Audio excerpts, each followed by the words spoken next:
Om Shanti. English translation of VCD number 223, clarified on 28th April 2005 at Bangalore, Karnataka. Page 2 के मध्य में The topic being discussed in the middle part of page 2 was बात कर रही थी, जैसे बाप अविनाशी है वैसे आत्मा भी अविनाशी है। just like the father is imperishable, the soul is also imperishable. अविनाशी माना What does imperishable mean?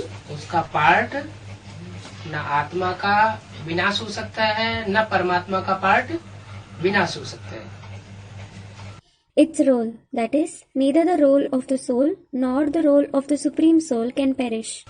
हाँ, आत्मा पतित तमो प्रधान बनती है, फिर बाप सतो प्रधान पावन बनाते हैं। Yes, when the soul becomes impure and tamo pradhan, the father makes it sato pradhan and pure. सारी दुनिया को तमो प्रधान बनना है, The entire world has to become tamo pradhan फिर सतो प्रधान बनना है। and then sato pradhan. सतो प्रधान को स्वर्ग कहा जाता है Sato pradhan is called heaven और तमो प्रधान को नरक कहा जाता है।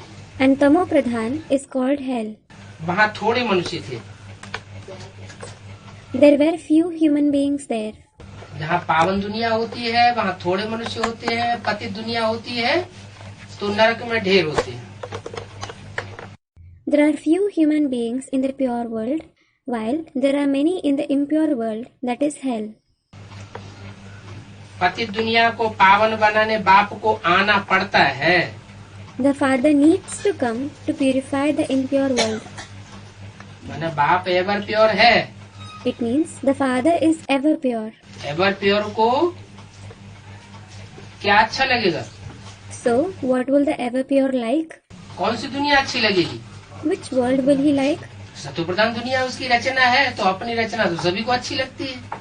The Satopradhan world is his creation, and everyone likes his own creation. जो सुप्रीम सोल बाप है वो भी इस सृष्टि पर आता है तो इसको तमो प्रधान दुनिया अच्छी तो नहीं लगती है।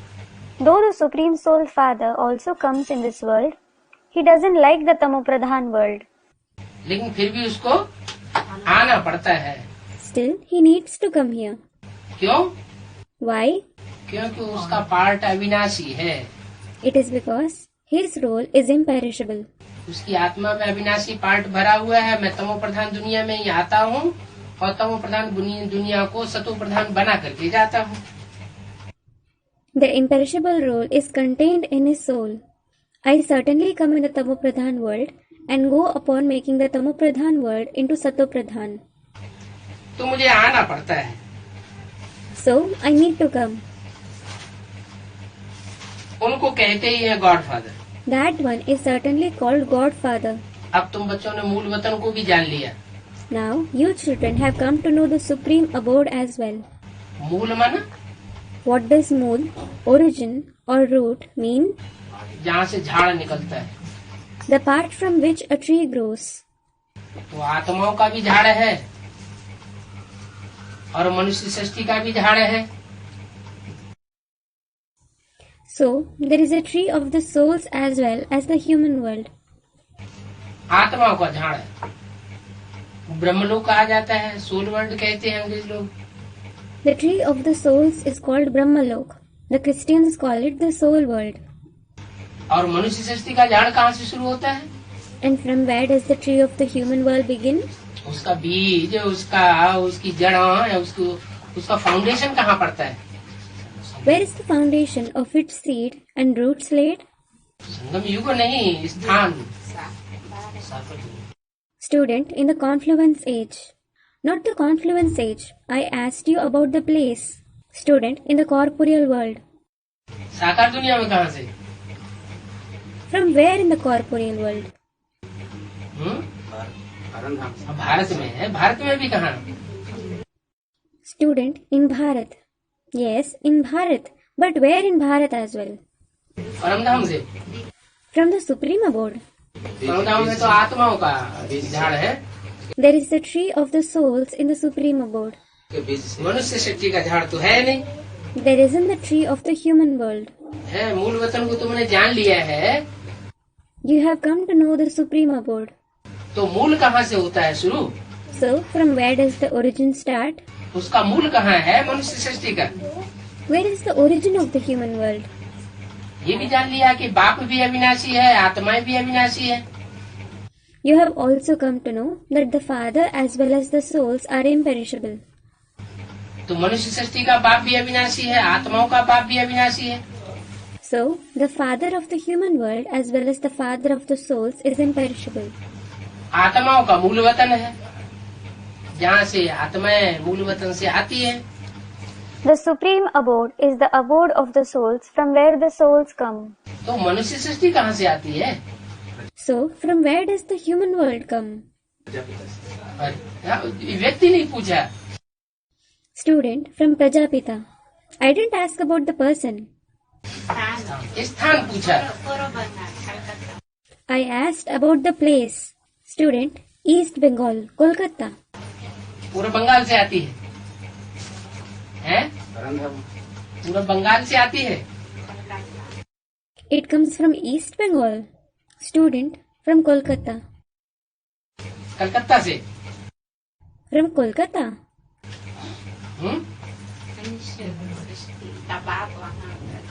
मनुष्य सृष्टि का बीज वहाँ से प्रत्यक्ष होता है। प्रत्यक्ष कहाँ हुआ? बीज तो गुप्त में डाला जाता है, वो प्रत्यक्ष होता ही नहीं वहाँ से। Student, the Father of the human world is revealed from there. The seed of the human world is revealed from there. Where was he revealed? A seed is sown in secret. He isn't revealed from there at all. आखिर मनुष्य सृष्टि की आरंभ कहाँ से होता है? After all, from where does the human world begin? वो मूल वतन तो ऊपर है। That supreme abode is up above. साकार सृष्टि में भी कोई मूल वतन बनता है? Is a supreme abode created in the corporeal world as well? Delhi में। Student, in Delhi. In Delhi? Delhi में मूल वतन बनता है। Is the supreme abode created in Delhi? हाँ। Student, Kampil. है? कंपिल बनता है। It is created in Kampil. मूल वतन। The supreme abode. हाँ, तो बाप का घर कौन सा है? Student, it is the father's home. Yes, then which is the father's home? Student, the body he has entered. शरीर। The body. अरे आबू अब्बा का घर कौन सा है? अरे, which is the home of Abu Abba? Mount Abu है ना? Student, Mount Abu. It is Mount Abu, isn't it? आखिर इस दुनिया Kampil. After all, in this world. Student, Kampil. Kampil? Kampil में मूल वतन बनेगा? Will the supreme abode be created in Kampil? है? कंपिल में भी कंपिल वाला कहाँ से आया? From where did the residents of Kampil come to Kampil? आता कहाँ से? From where does he come? Kampil में ही से तो नहीं था। He certainly didn't hail from Kampil. कहीं से तो लेकर के आता है ना मूल वतन की बात को। He brings the point of the supreme abode from somewhere, doesn't he? तो जहाँ से लेकर के आता है वहीं आत्माओं का जो जखीरा है इकट्ठा होना है। So, the souls have to gather at that very place from where he brings that point. आत्मा माने आत्मिक स्थिति वालों का। Soul means the gathering of the ones in the soul conscious stage. तो मनुष्य सृष्टि का मूल वतन कौन सा हुआ? So, which is the supreme abode of the human world? है? Mount Abu. Student, Mount Abu. Mount Abu. इतनी देर लगती है बताने में। You take so much time in telling this. तुम बच्चे साकार सृष्टि पर परम धाम को उतार लेंगे। You children will bring down the supreme abode to the corporeal world. इसका क्या मतलब हुआ? What does it mean? माना इसी सृष्टि पर कोई ऐसा स्थान होगा जहाँ हम सब बच्चे संगठित रूप में रहेंगे। It means there will be a place in this very world where all of his children will stay united. और संगठित रूप की याद जो है वो सारी दुनिया के वाइब्रेशन को चेंज करेगी। and their collective remembrance will change the vibrations of the entire world. तो हम आत्माएं भी अविनाशी हैं, So, these souls are also imperishable. इसलिए ये अविनाशी ड्रामा भी है। This is why this drama is also imperishable. उनका कब विनाश नहीं होता है। They are never destroyed. तुम बच्चे अभी जानते हो ये वर्ल्ड की हिस्ट्री ज्योग्राफी कैसे रिपीट होती है। Now, you children know how the history and geography of this world repeats. इन चारों युगों में हमारा पार्ट चलता है। We play a role in all these 4 ages. क्या What? हम आत्माएं अविनाशी हैं तो हमारा पार्ट भी अविनाशी है। अविनाशी का मतलब We souls are imperishable. So, our role is also imperishable. What does imperishable mean? चारों युगों में हमारा पार्ट चलता है। We play a role in all the 4 ages. और जो दूसरे धर्म की आत्माएं हैं उनका चारों युगों में पार्ट नहीं चलता है, हमारा चलता है। The souls belonging to the other religions don't play a role in all the 4 ages. We do. तो हम आत्माएं अविनाशी पार्टधारी हैं। So, we souls are imperishable actors. हम तो सूर्यवंशी देवी देवता बनते हैं, We become Suryavanshi deities. Chandravanshi भी नहीं। Not even Chandravanshis. हम सूर्यवंशी देवी देवता बनते हैं, We become Suryavanshi deities. बाद में फिर चंद्रवंशी बनते हैं, We become Chandravanshis later on. फिर हम ही द्वापर में वैश्यवंशी बनते हैं, Then, we ourselves become Vaishnavanshi in the Copper Age. फिर शूद्रवंशी बनते हैं, And then Shudravanshi. फिर सबसे पहले हम ब्राह्मणवंशी बनते हैं। Then, we become Brahmanvanshi first of all. Chandravanshi जैसे सेकंड ग्रेड में आ जाते हैं। It is as if the Chandravanshis become second grade. किसके वंशी? The ones belonging to whose dynasty? चंद्रमा की वंशी। The ones belonging to the dynasty of the moon. चंद्रमा कौन है? Who is the moon? Brahma Baba Student, Brahma Baba. Brahma Baba. है? ब्रह्मा बाबा चंद्रमा। Brahma Baba is the moon. Student, Jagadamba. Jagdamba चंद्रमा Jagadamba is the moon. है? Student, here in the advanced knowledge. हाँ हाँ, advance में या बेसिक में जो जो होगा वो तो एक ही होगा। सूर्य होगा तो वो सूर्य ही होगा, चंद्रमा होगा तो चंद्रमा होगा। Yes, whether in the advanced or the basic knowledge, there will be one in particular. The sun will be the sun, the moon will be the moon. Student, Brahma, the moon of knowledge. हाँ, जिसकी रोशनी में कीड़े मकोड़े पलते हैं वो कौन है?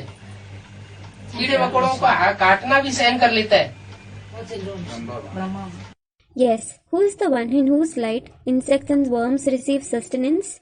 He even tolerates their biting. अपन को तो कीड़ा काटता है, नहीं मसल देते हैं। We crush an insect like this when it bites us. मच्छर काटेगा यूं मारेंगे। We will hit a mosquito like this when it bites us. है? हो तो मच्छर को कीड़े मकोड़े मच्छर जैसी जो आत्माएं जो दुखदाई है, महा दुखदाई, उनको भी प्यार करता था। तो चंद्रमा कौन हुआ? He used to love even the sorrow-giving souls, the extremely sorrow-giving souls like insects, worms and mosquitoes. So, who is the moon? दादा लिख रहा है ब्रह्मा ही ने पार्ट बजाया है ना सहनशीलता का। Student, Brahma, Dada Lekhraj. Certainly, Brahma, Dada Lekhraj himself played the role of tolerance, didn't he? किसी और ने भी बजाया? Did anyone else also play it? और किसी ने तो नहीं बजाया। Nobody else played it. तो चंद्रवंशी भी जैसे सेकंड ग्रेड में आ जाते हैं। So, it is as if the Chandravanshis also become second grade. 4 कला वालों को सूर्यवंशी नहीं कह सकते।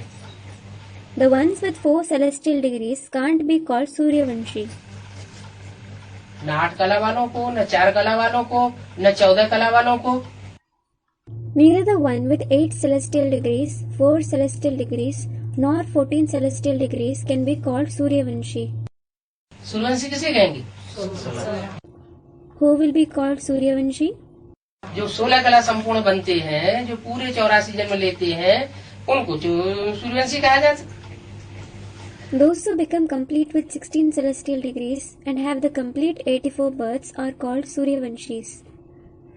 वास्तव में देवी देवता भी उनको नहीं कहेंगे जो 4 कला वाले 14 कला वाले हैं। In reality, the ones with 14 celestial degrees won't even be called deities. वो क्या है? What are they? 14 कला वाले अगर देवी देवता नहीं है तो क्या है? If the ones with 14 celestial degrees aren't deities, what are they? वो भी क्षत्रिय है। They too are Kshatriyas. देवी देवता संपूर्ण निर्विकारी 16 कला संपूर्ण को कहा जाता है।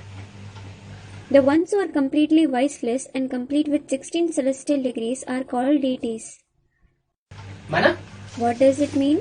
जो 83 जन्म लेने वाली आत्माएं होंगी वो भी संपूर्ण निर्विकारी बनने का पुरुषार्थ पूरा नहीं करेंगे। Even the souls who have 83 births won't make the complete purusharth of becoming completely viceless. उनमें भी कुछ न कुछ विकार रह जाएगा। They will also have vice left in them to some extent. Ram को 16 कला संपन्न कहेंगे। Ram will be called complete with 16 celestial degrees. और तुम ही थे क्या? And you yourself were what? क्या थे तुम? What were you? Ram. Ram. तुम ही थे? You yourself were that. 66 में ये वाणी बोली गई। This Vani was narrated in 1966. तो 66 में तुम ही थे राम। ये किसको कहा गया? So to whom was it said in 1966, you yourself were Ram?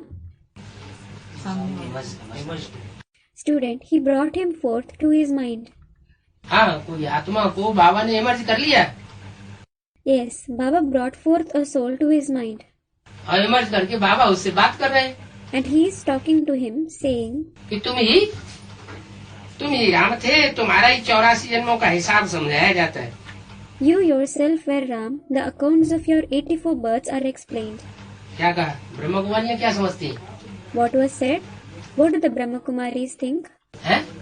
जो 84 के चक्र का राज समझाया जाता है सीढ़ी के चित्र में, वो किसका समझाया जाता है? Whose secret of the cycle of 84 births is explained in the picture of the ladder? उनकी समझ के हिसाब से क्या? किसका ये 84 जन्मों का हिसाब है? Whose are these accounts of the 84 births as per their understanding? Student, Bharatvasi. उनके हिसाब से भारतवासी शब्द नहीं लिखा है सीढ़ी में। The word Bharatvasi isn't written in the picture of the ladder. सीढ़ी में क्या लिखा है? What is written in the picture of the ladder? Bharat के 84 जन्मों की उत्थान और पतन की कहानी। The story, that is history of rise and fall of 84 births of Bharat. तो क्या भारत की जो भी अभी 100 करोड़ मनुष्य आत्माएं हैं लगभग, उन सबकी उत्थान और पतन की कहानी है वो। So, is it the story of rise and fall of almost all the 1 million human souls of Bharat? है?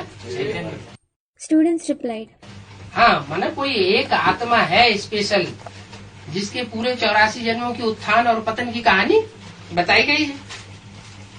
yes, it means there is a special soul whose story of rise and fall in the complete 84 births has been told.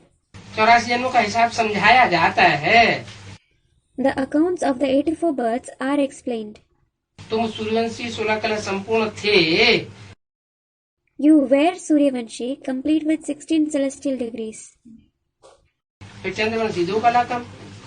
Then you became Chandravanshi with 2 celestial degrees less. कोई सूर्यवंशी में आई। The very Chandravanshis came in Suryavanshi. नई चीज पुरानी जरूर होती है। A new thing certainly becomes old. जब पुरानी होती है तो फिर वो मजा नहीं रहता जो सतो प्रधान में था। When it gets old, there isn't the same charm in it which was there when it was Sato Pradhan. पहले संपूर्ण प्योर रहते हैं, फिर थोड़े वर्ष पास होंगे तो कहेंगे पुराना मकान। You are completely pure at first. Then, as a few years pass, it will be said, the house has become old. मकान का भी मिसाल दिया जाता है। The example of a house is also given. किसके लिए? For what? इस सृष्टि के लिए भी मकान का मिसाल दिया जाता है। The example of a house is given for this world as well. जैसे हर चीज होती है, ये दुनिया भी एक बड़ा मांडवा है। Just like everything, this world is also a big stage. ये आकाश तत्व बहुत बड़ा है। The element sky is very vast. इन आकाश तत्व का भी कोई अंत नहीं है। This element too is endless. इनकी एंड कहाँ है, वो कोई निकाल ही नहीं सकता। Nobody can calculate where it ends.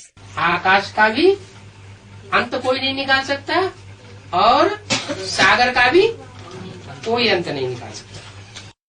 Nobody can find the end of the sky or the ocean.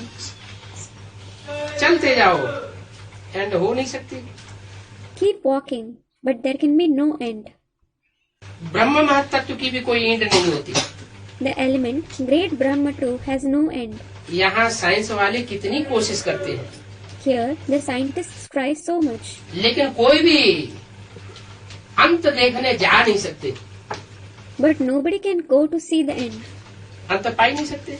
ब्रह्म तत्व जहाँ हम अंडे रहते हैं वो भी बहुत बड़ा है। They can't find the end at all. The element, great Brahma, where we eggs live, is also very vast. बेअंत है। It is endless. हम आत्माएं तो बहुत छोटी जगह पर रहती है। We souls live in a very small space.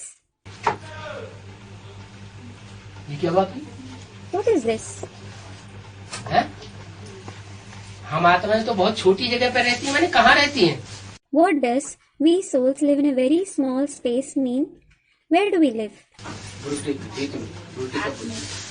वो छोटी जगह है। Student, in the middle of the Brikuti. It is a small place. ये प्रकृति छोटी जगह है। Is this Brikuti a small place? है? हम आत्मा है, एक आत्मा की बात नहीं की। We souls. He didn't talk about one soul. हम आत्माएं तो बहुत छोटी जगह में रहती है। कहाँ रहती है? We souls live in a very small space. Where do the souls live? Student, in the Supreme Abode. परम धाम में छोटी जगह में रहती है। They live in a small space in the Supreme Abode. परम धाम किधर है? Where is the Supreme Abode? इधर है। It is here. इधर है? It is here. इधर छोटी जगह में रहती है। They live in a small space here. आत्मिक स्टेज में कहाँ रहती है? Student, in the soul conscious stage. Where do they live in the soul conscious stage? है? हम आत्माएं बहुत छोटी जगह में रहती है। We souls live in a very small space. अगर कहें आत्माओं का धाम तो वहाँ छोटी जगह है। If we say the abode of the souls, is it a small place? है? हाँ। Student, it is at least 1 furlong. कम से कम 1 फरलांग है। It is at least 1 furlong. वहाँ भी दूरी होती है। Is distance measured there as well? वहाँ लंबाई चौड़ाई नापी जा सकती है। Can length and breadth be measured there? है? आत्माएं अगर 1 फरलांग में हो If the souls live in 1 furlong, तो आकाश तत्व से तो बड़ा ही है ना। it, the supreme abode, is bigger than the element sky, isn't it? उसका विस्तार आकाश तत्व से तो बहुत ज्यादा है। It is very vast when compared to the element sky. ऐसे तो आकाश तत्व भी असीम है As such, even the sky is endless, और परम धाम तो और ही असीम है। and the supreme abode is all the more endless. तो अगर 1 फरलांग में उसको बांध दिया जाए परम धाम को, तो किस डायरेक्शन में होगा? So, if the supreme abode is bound in a space spanning 1 furlong, in which direction will it be? ऊपर होगा, नीचे होगा, दाएं होगा, बायां होगा, किधर होगा? है? Will it be above or below, or to the right or left? Where will it be? आप स्क्रिप्चर पर आता है हाँ। जो सभी इकट्ठे जब जहाँ होता है। Student, when the Father comes in this world, the place where all gather, हाँ, जहाँ आत्मिक स्थिति में रहने वाली आत्माएं संगठित रूप में रहती हैं, वहाँ की बात हो सकती है। yes, it can be about the place where the souls who stay in the soul conscious stage stay collectively. बाकी वो सीमा में नहीं बांधा जा सकता। As for the rest, it can't be bound in limits. तो बोला आत्माएं तो बहुत छोटी जगह पर रहती है, मैंने आत्म की स्थिति में रहने वालों के लिए बड़ी जगह चाहिए, ये कोई जरूरी नहीं है। So it was said, the souls live in a very small space. It means it isn't necessary that a big space is needed for the ones who stay in the soul conscious stage. और जो आत्म की स्थिति में नहीं रहते हैं उनके लिए फिर कठिन हो जाएगा। And it will become difficult for those who don't stay in the soul conscious stage. तो मक्खियां होती हैं, शहद की मक्खियां। There are bees, honey bees. इतना बड़ा उनका छत्ता होता है। Their hive is this big, इतना मोटा। this wide. और छत्ते में कितनी मक्खियां रहती हैं? And how many bees live in that hive? ढेर की ढेर मक्खियां। मक्खियों का मिसाल किसके लिए दिया है? Numerous bees. For whom has the example of bees been given? शहद की मक्खियों का मिसाल दिया हुआ है रानी मक्खी के लिए कि रानी मक्खी एक उड़ती है तो उसके पीछे पीछे सारा संगठन जाता है। The example of honeybees has been given for the queen bee. When one queen bee flies, the entire gathering follows her. ये प्योरिटी की बात है, जितनी जास्ती प्योरिटी होगी उतनी आत्म की स्थिति होगी। It is a matter of purity. Someone will stay in the soul conscious stage to the extent he is pure. आत्म की स्थिति होगी तो संगठन भी बहुत जबरदस्त होगा। And the gathering will also be very powerful when they stay in the soul conscious stage. तो एक रानी के मक्खी के पीछे कितनी मक्खियां जाकर के अपना छत्ता सारा उड़ा चली जाती। So many bees fly away carrying their hive after one queen bee. यहाँ भी है, आत्माएं जब संगठित होंगी तो सुप्रीम सोल के साथ उनको रहने में कोई स्थान की बात नहीं है। It is the same here as well. When the souls gather, there is no question of space for them to live with the Supreme Soul. दिल बड़ा होना चाहिए, स्थान भले छोटा। No matter if there is less space, one should have a big heart. यहाँ building साथ देखो कितनी बनाते रहते हैं।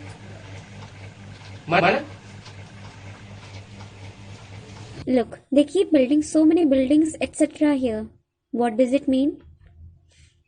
ये टैली क्यों किया? Why was a comparison made? आत्माएं बहुत छोटी जगह पर रहती हैं। The souls live in a very small space. और यहाँ देखो बिल्डिंग आदि कितनी बनाते रहते हैं। And look, they keep building so many buildings, etc. here. सारी दुनिया में बिल्डिंग्स बनती चली जा रही है, बड़ी बड़ी। Big buildings are being built in the entire world. Tally क्यों किया? Why was a comparison made? इसलिए किया कि जितना देवहन बढ़ता जाता है उतना उतना स्थान रहने का बढ़ाते चले जाते हैं। It was compared because people continue to increase the space for living to the extent their body consciousness increases. पहले कम जनसंख्या थी तो सिर्फ भारत था। When there was little population, only Bharat existed. फिर जनसंख्या जैसे जैसे बढ़ती गई वैसे वैसे पृथ्वी भी बढ़ती चली गई। Then, as the population continued to increase, the earth also expanded. तो देखो कितनी बिल्डिंग आदि बनाते हैं, स्पेस बहुत है। So look, they keep building so many buildings, etc. There is a lot of space. खेती आदि भी तो चाहिए। Farms, etc. are also needed. वहाँ तो सिर्फ आत्माएं हैं। There are just the souls there. आत्मा शरीर बगैर खाएगी कैसे? How will the soul eat without a body? है? वहाँ सिर्फ आत्माएं हैं और आत्मा शरीर बगैर खाए भी कैसे? There are just the souls there. And how will the soul eat without a body? तो क्या परमधाम की बात है? So, is it about the supreme abode? कहाँ की बात है? Where is it about? है? साकार सृष्टि पर ही कोई ऐसा आत्मिक लोक होगा जहाँ आत्मिक स्थिति में रहने वाले होंगे, खाएंगे पिएंगे भले, लेकिन रहेंगे आत्मिक स्थिति में। There will be such soul world in the corporeal world itself, where there will be the ones who stay in the soul conscious stage, though they eat and drink. They will stay in the soul conscious stage. आत्मा शरीर बगैर खावेगी कैसे? How will the soul eat without a body? वहाँ तो अभोक्ता है। It is abhokta there. क्या? What? माना खाने की कोई लगाव, अटैचमेंट नहीं होगा। It means there will be no longing, no attachment for eating. खाने व भोगने आदि की चीज वहाँ होती नहीं है। There is nothing to eat or seek pleasure from there at all. कहाँ? Where? आत्मिक स्थिति में रहने वालों के लिए खाने वाने की कोई ऐसी बात है नहीं। There is no question of eating etc. for the ones who stay in the soul conscious stage. अभी भी अनुभव किया होगा। You would have experienced it now as well. जिन दिनों ज्यादा आत्मिक स्थिति अच्छी होती है उन दिनों भूख कम हो जाती है। The days when you stay more in the soul conscious stage, you feel less hungry. खुशी जैसी खुराक नहीं रहती। You feel as if there is no other food like happiness. खुशी ही खुशी खुराक हो जाती है। Happiness alone becomes your food. बाप समझाते हैं, The father explains, ये ज्ञान तुम बच्चों को हम एक ही बार देता हूँ। I give this knowledge to you children just once. कौन सा ज्ञान? Which knowledge? आत्मिक स्टेज जिसमें भोग वासना सब खलास हो जाती है। The soul conscious stage in which all pleasures and desires end. 15/6/66 की वाणी का तीसरा page. Third page of the Vani dated 15/6/1966. कल्प बाद तुम बच्चों को ये ज्ञान दिया जाता है। You children are given this knowledge after a kalp. हम देवी देवता धर्म वाले हैं We belong to the deity religion. तो तुम बच्चों को ये नशा होना चाहिए। So, you children should have this elation. क्या? What? क्या नशा होना चाहिए? What elation should you have? कि हम देवी देवता सनातन धर्म वाले 84 जन्म लेने वाले देवी देवताएं हैं, all-round पाठधारी। We are the deities belonging to the ancient deity religion who have 84 births. We are the all-round actors. और दूसरी आत्माएं जिन्हें जो सन्मुख बाप के बैठ करके 84 का राज नहीं समझती हैं, वो पार्ट नहीं बजाती। The other souls who don't understand the secret of the 84 births sitting face to face with the Father don't play an all-round role. Bharat स्वर्ग था, Bharat was heaven, परंतु कब था ये कोई जानती नहीं। but nobody knows when it was that. तुम जानते हो, कहते हो बाबा आज से 5000 वर्ष पहले हम आपके पास आए थे। You know it.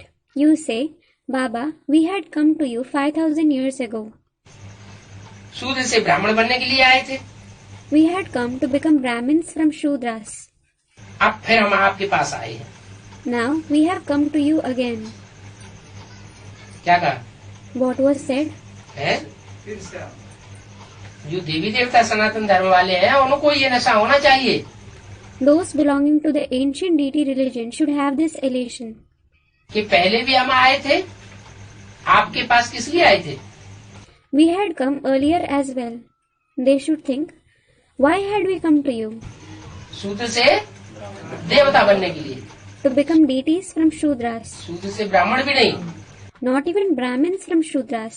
ब्राह्मण तो बीच की एक स्टेज है। Brahmin is a stage in between. शूद्र से ब्राह्मण और ब्राह्मण से देवता बनने के लिए आए थे। अच्छा, You had come to become Brahmins from Shudras and deities from Brahmins. अच्छा, तो जिसके पास आए थे वो बीच में ही छोड़ के चला जाता है क्या? does the one to whom you had come leave midway? बीच में थोड़ी चला जाता है छोड़ के। He doesn't leave midway. वो हमको मनुष्य से देवता बना करके जाता है। He goes upon making us deities from human beings. अब फिर हम आपके पास आए हैं। You should think, now we have come to you again. वो निराकार होने के कारण तुम कहेंगे बस हम बाबा के पास आए हैं। He, being the incorporeal one, you will say, enough, we have come to Baba. बाप ने इनमें प्रवेश किया है। The Father has entered these ones. इनमें क्यों कह दिया Why did he say these ones? है? प्रवेश किया है। He has entered. किया है माने पास्ट के लिए बोला। He has entered means, did he say it about the past? किया है। He has entered. है माना प्रेजेंट और किया माना past. Has means present And has entered means past. माना पास्ट और प्रेजेंट में इनमें प्रवेश किया, इनमें मन It means he has entered these ones in the past and present. What does these ones mean? Ramakrishna की आत्मा में प्रवेश किया है। बाप कहते हैं जैसे तुम आर्गन से लेकर के पार्ट बजाते हो, वैसे ही मैं आर्गन्स का आधार लेता हूँ। He has entered the souls of Ram and Krishna. The father says, just like you play a role through the organs, similarly, I take the support of the organs. नहीं तो मैं पार्ट कैसे बजाऊंगा? Otherwise, how will I play a role?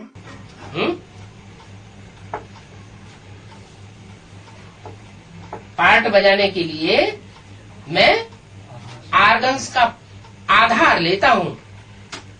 I take the support of organs to play a role. Shiv Jayanti भी मनाते हैं। अब शिव तो निराकार है। People celebrate Shiv Jayanti as well. Now, Shiv is the incorporeal one. जयंती तो साकार की मनाई जाती है। जन्मदिन किसका किसका मनाया जाता है? साकार का या निराकार का? In fact, birthday of a corporeal one is celebrated. Whose birthday is celebrated? Of a corporeal one or incorporeal one? साकार का जन्मदिन मनाया जाता है। The birthday of a corporeal one is celebrated. Ram का जन्मदिन मनाया जाता है, कृष्ण का जन्मदिन मनाया जाता है।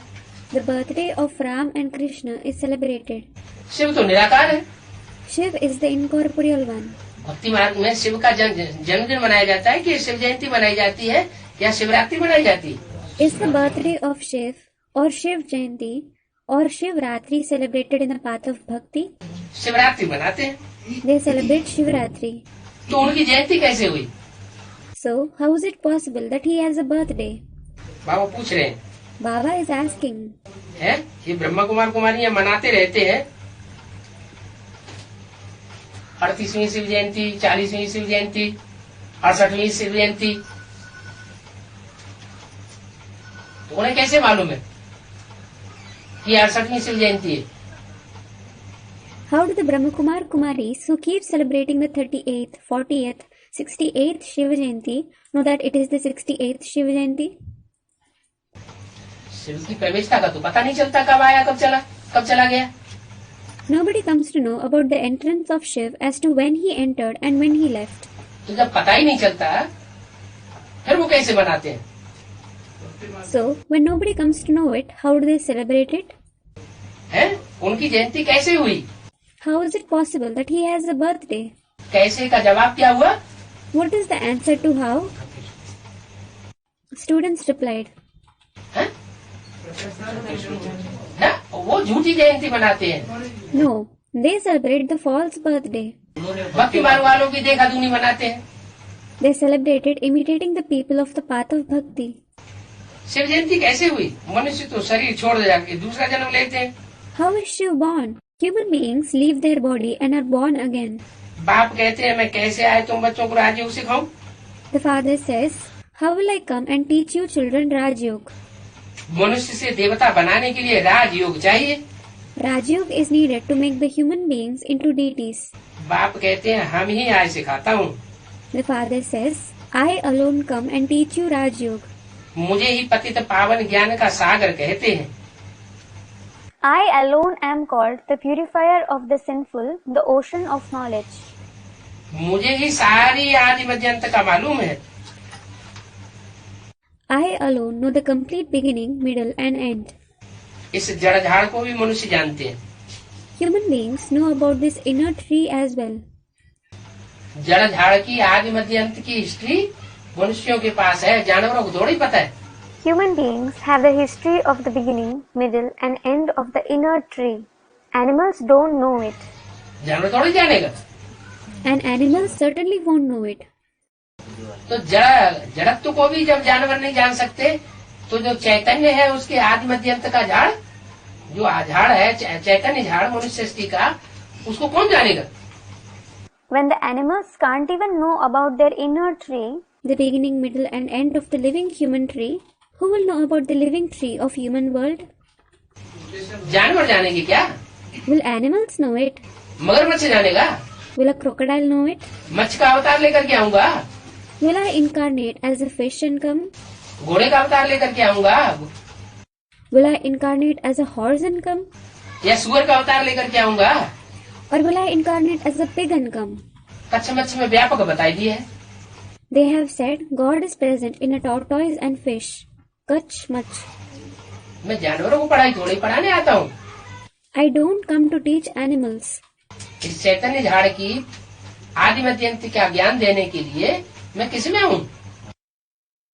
Who must I come in to give the knowledge of the beginning, middle and end of this living tree? मनुष्य तन में आने पड़े। I need to come in a human body. तो जड़ झाड़ को भी मनुष्य ही जानते हैं, जानवर थोड़े ही जानेगा, जानवर थोड़े ही कहेगा कि ये बंदर है। So, it is human beings who know about the inner tree. An animal won't know it. An animal won't say, this is a monkey. ये फलाना है। This is so and so. तो मनुष्य भी जानवर बुद्धि बन पड़े हैं। अभी तो So, human beings have also become the ones with an animal-like intellect. तुम सब बच्चों को पता है, मनुष्य का जन्म ही उत्तम गाया जाता है। All of you children know that only the birth of human beings is praised as the elevated one. तो उन्होंने क्या कह दिया भक्ति मार्ग में? So, what have they said in the path of bhakti? 84 lakh योनियों में जन्म लेने के बाद एक जन्म मिलता है उत्तम जन्म मनुष्य का। They have said, someone has an elevated birth of a human being after being born in the 84 lakh species. अब ऐसी तो कोई बात है नहीं। Now, there is nothing like that. मनुष्य कहा जाता है मनु की औलाद। The progeny of Manu are called human beings. Manu कहा जाता है ब्रह्मा को। Brahma is called Manu. तो इस मनुष्य सृष्टि की आदि करने के लिए ब्रह्मा के तन में एक ही बार आता है। So, he comes in the body of Brahma only once to begin this human world.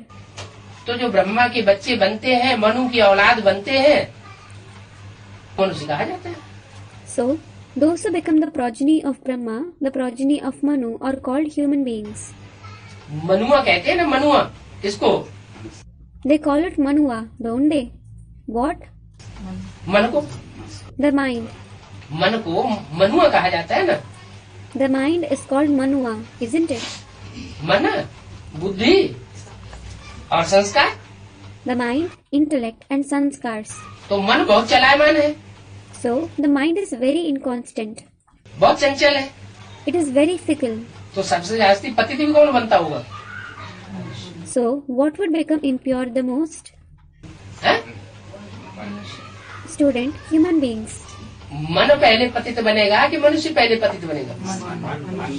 Will the mind or the human beings become impure first?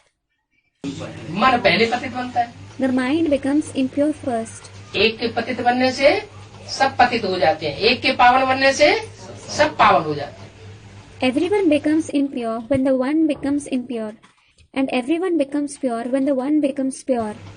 तो मन का जिसका पार्ट है, जिसे मनुआ कहा गया है, मनु, वो ही हर चीज में आगे। So, the one who plays the role of the mind, the one who has been called Manua, Manu, he himself is ahead in all aspects. वो ही पहले पतित बनता है, वो ही पहले पावन बनता है। He himself becomes impure as well as pure first of all. मनुष्य का जन्म उत्तम गाया जाता है, सबसे उत्तम जन्म मनुष्य का कहेंगे। ऐसे नहीं मनुष्य कोई जानवर बनते हैं। The birth of a human being is said to be elevated. The birth of a human being will be said to be the most elevated. It isn't that human beings become animals. ये तो शास्त्रों में रोचक बातें लिख दी हैं कि मनुष्य इन बातों को सुनकर के डर जाए, पाप कर्म न करे। In fact, they have written interesting stories in scriptures so that human beings feel afraid on listening to these things and don't perform sinful actions. लेकिन झूठी बात बताने से कोई पाप कर्म करना छोड़ेगा क्या? But will anyone give up performing sinful actions if you tell him false things? कि तुम पाप कर्म करोगे तो जानवर कीड़े मकोड़े का जन्म मिलेगा। Like, you will be born as an animal, an insect or a worm if you perform sinful actions. अब ऐसा कुछ है नहीं। मनुष्य का बीज है तो मनुष्य का ही शरीर रूपी झाड़ उत्पन्न होता है। Now, there is nothing like this. When it is a seed of a human being, only the tree-like body of a human being originates from it. नहीं तो ऐसा बंदर कच्छ मच्छ बनना पड़ेगा, ऐसे शास्त्रों में डरपाई दिया है। They have scared people through the scriptures, saying, otherwise you will have to become a monkey, a tortoise, or a fish like this. अगर पाप करेंगे तो छीछी जन्म मिलेगा। You will have a dirty birth if you commit a sin. छीछी जन्म का मतलब यह है कि मनुष्य योनि में ही ऐसे परिवार में जन्म मिलेगा जो नाली के कीड़े हों। A dirty birth means, while being the human species itself, they will be born in such a family where the members are like worms of drain. जैसे नाली के किनारे आज भी लोग वो क्या प्लास्टिक डाल करके रहते हैं।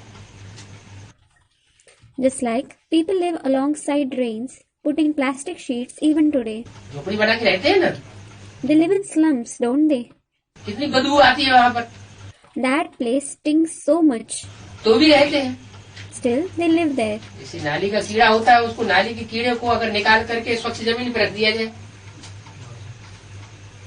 धूप में साफ सुथरी जगह में रख दिया जाए तो मर जाएगा। For example, if a worm of drain is pulled out from the drain and placed on a clean surface, if it is kept in a clean place in sunlight, it will die. तो ऐसे ही नाली के कीड़े में मुसल मनुष्य बन गए। In the same way, human beings have become like the worms of drain. Government उठा करके बार बार उनकी झोपड़ियों को तोड़ती है, उठा करके अच्छे अच्छे उनको फ्लैट बना के देती है, 1 रूम सेट। वो फिर उन 1 रूम सेट को बेच बाच के फिर वही झोपड़ी बना के रहने लग पड़ते हैं। The government demolishes their slums again and again. It picks them from there and gives them a place in good flats, 1-room apartments. They sell those 1-room apartments and start living in those very slums again. तो मनुष्य कीड़े मकोड़े मिसल हो सकते हैं। So, human beings can be like insects and worms. मिसल हो सकते हैं, बाकी ये नहीं कि मनुष्य कीड़ा मकोड़ा बनता है। They can be like them. As for the rest, it isn't that a human being becomes an insect or a worm. तो कितनी रोचक बातें लिखी है। They have written such interesting stories. बाकी मनुष्य वो जन्म नहीं लेते। मनुष्य के लिए कहा गया है 84 जन्मों का चक्कर। As for the rest, human beings aren't born in other species. It has been said for the human beings, they pass through the cycle of 84 births. 84 lakh का चक्कर तो होता है, वो 84 लाख जन्म तो होते हैं कीड़े मकोड़ों के, माने 84 लाख योनियां तो हैं। There are indeed 84 lakh births of insects and worms. That is, there are 84 lakh species. लेकिन मनुष्य 84 लाख योनियों में भ्रमण नहीं करता। But a human being doesn't pass through the 84 lakh species. अगर 84 लाख योनियां हो तो कोई समझा भी नहीं सकता। 84 जन्मों का तो हिसाब किताब समझाया जा सकता है। सतयुग में इतने जन्म, त्रेता में इतने जन्म, द्वापर में इतने जन्म। If there are 84 lakh species, nobody can even explain it. Someone can certainly explain the account of 84 births. There are these many births in the golden age, these many births in the silver age, these many births in the copper age. बाकी 84 लाख योनियों का चक्कर का हिसाब मनुष्य का कोई समझा ही नहीं सकता। As for the rest, nobody can explain the account of human beings passing through the cycle of 84 lakh species. इसलिए उन्होंने क्या सोचा ऋषियों महर्षियों ने? This is why, what did the sages and the great sages think? और सोचा 84 लाख चक्कर का अकाउंट बैठ के समझाएगा, इसलिए यही बात बताओ क्या? They thought, who will sit and explain the cycle of 84 lakh species? This is why we must tell this very point. What? कि मनुष्य 84 लाख योनियों में जाता है। They said, a human being passes through the 84 lakh species. फिर कोई नहीं पूछेगा कि सारी सृष्टि चक्र का आदि मध्य अंत क्या है। Then nobody will ask what the beginning, middle and end of the entire world cycle is. बाप कहते हैं ये सब झूठी बातें हैं। The father says, these are all false things. मैं नॉलेज आकर के देता हूँ, I come and give the knowledge. तुम समझते हो बाबा इनमें प्रवेश कर हमको सब नॉलेज समझाते हैं। You understand, Baba enters these ones and explains the complete knowledge to us.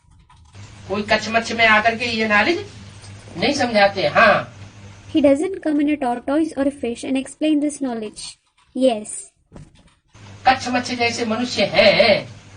there are human beings like tortoise and a fish. Kutch मच्छ का अवतार जो गाया गया है शास्त्रों में, तो गायन कहाँ का है? When is the incarnation of a tortoise and a fish that is praised in the scriptures about? इस संगम युग में कोई तो मनुष्य आत्मा ने कछुए और मगरमच्छ जैसा पार्ट बजाया होगा। Some human souls would have certainly played roles like a tortoise and crocodile in the confluence age. ऐसा पार्ट जिन्होंने बजाया उनमें मेरे को व्यापक समझ लिया। They have considered me to be present in the ones who played such roles. Brahma Vishnu Shankar के पार्ट को भी समझाना चाहिए। You should also explain about the role of Brahma, Vishnu and Shankar. बाप का तो समझाया, वो तो पतित पावन है। You certainly explained the role of the Father. He is the purifier of the sinful. हर एक की महिमा अलग अलग है Everyone is praised differently. और ड्यूटी भी सबकी अलग अलग है। And everyone has a separate duty. ऐसे नहीं जो ब्रह्मा की ड्यूटी है सोई विष्णु की होगी, जो विष्णु की है सोई शंकर की होगी। It isn't that Vishnu will perform the same duty as Brahma. Shankar will perform the same duty as Vishnu. जो शंकर की ड्यूटी है सो शिव की होगी। And Shiv will perform the same duty as Shankar. Shiv का पार्ट अलग, शंकर का पार्ट अलग। The role of Shiv is different and the role of Shankar is different. आत्मा ही प्रेसिडेंट प्राइम मिनिस्टर आदि बनती है। The soul itself becomes the president, the prime minister, etc. आत्मा कहती है मेरा शरीर है, The soul says, it is my body. मैं प्राइम मिनिस्टर हूँ। I am the prime minister. आत्मा शरीर के साथ है ना, The soul is along with the body, isn't it? तो शरीर के साथ है तभी ही बोल सकती है। So, only when it is along with the body it can speak. अगर शरीर के साथ न हो If it doesn't have the body, तो बोल भी नहीं सकती। it can't even speak. Shiv बाबा भी निराकार है। Shiv Baba is also incorporeal. जब साकार में प्रवेश करे तो ज्ञान सुनाने के लिए मुख से बोलना पड़ता है। When he enters a corporeal one, he needs to speak through the mouth to narrate knowledge. उनको भी बोलने के लिए कर्मेंद्रियों का आधार लेना पड़ता है। He too needs to take the support of the Karmendriya to speak. इसलिए दिखाते हैं मुख से गंगा निकली। This is why it is shown the Ganges emerged from the mouth. अब शिव तो है बिंदी, Now, Shiv is a point. उनको मुख कहाँ से आया? How will he have a mouth? तो जिसमें आए बैठते हैं उसमें ये ज्ञान गंगा बहती है। So, this Ganges of knowledge flows from the one in whom he comes and sits. बाप को ही सब याद करते हैं, हे पतित पावन आओ। Everyone certainly remembers the Father saying, O purifier of the sinful, come. हमको इस दुख से छुड़ाओ। Liberate us from this sorrow. वो ही है बड़े से बड़ा surgeon. That one himself is the biggest surgeon. Brahma के तन में बैठ के बोलते हैं, फिर कह देते हैं वो ही है सबसे बड़ा surgeon. He sits and speaks in the body of Brahma. Then he says, that one himself is the biggest surgeon. कहना क्या चाहिए? What should he say? यही है सबसे बड़ा surgeon. This one himself is the biggest surgeon. यही नहीं बताते। But he doesn't say this one himself. क्या कह देते? What does he say? वो है सबसे बड़े से बड़ा surgeon. He says, that one is the biggest surgeon. आधा कल्प के पतित रोगी है, उनको निरोगी बाप ही बनाते हैं। The Father alone makes the one who are impure and diseased for half a kalp into disease free. बाप को ही सब याद करते हैं कि पतित पावन आओ। Everyone certainly remembers the Father saying, O purifier of the sinful, come. दुख से छुड़ाओ। Liberate us from sorrow. अविनाशी सर्जन है, He is the imperishable surgeon. उनमें ही ये ज्ञान है पतितों को पावन बनाने का। He alone has this knowledge of purifying the sinful. सब पतितों को पावन बनाने वाला है और एक ही सर्जन है। He is the one who purifies all the sinful. And there is only one surgeon. सतयुग में सब निरोगी होते हैं। Everyone is disease free in the golden age. ये लक्ष्मी नारायण सत्ययुग के मालिक हैं। These Lakshmi Narayan are the masters of the golden age. इन्हों को ऐसे कर्म किसने सिखाए Who taught them such actions जो ये ऐसे निरोगी बने? that they become so disease free? बाप ही आकर के श्रेष्ठ कर्म सिखाते हैं। The Father alone comes and teaches them elevated actions.